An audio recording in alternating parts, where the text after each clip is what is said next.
Well, we got to the end of the record and we thought, well, how do we attract people's attention to this record? And one way was doing a bright pink sleeve. Another way is calling it the National Health.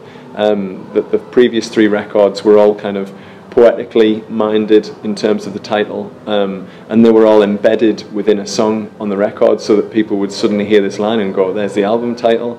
But this time it's our first ever title track.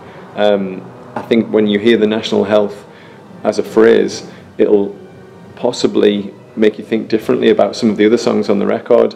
Songs like Waves of Fear, for example, are very much about personal, overcoming personal crises with somebody else, or you know, it could be your family, it could be your girlfriend or boyfriend, and it's about two people kind of overcoming all of the rubbish and kind of fighting against apathy.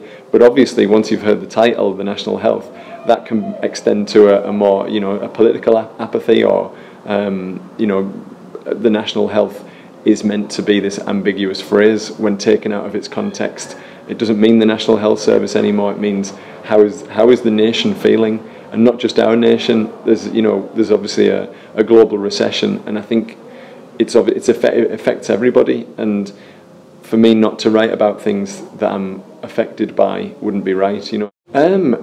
I think it's what the songs require. I think I've seen many different people going to concerts, and I've seen different acts, and certain more stripped down artists, it wouldn't suit them to be jumping up and down.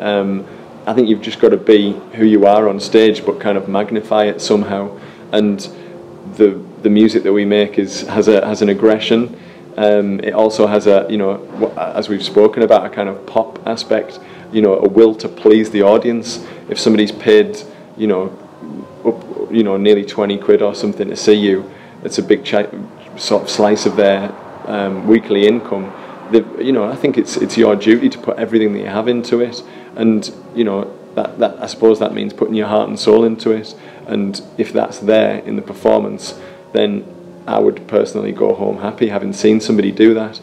There's an album by a band called Life Without Buildings, who are based in Glasgow, who I love, and whenever I put their album on, it drives me crazy. It makes me go into emotional paroxysms, and it's a multifaceted thing, but it's poppy in its own weird way, and it makes me very excited and excitable, and I start jumping around the room.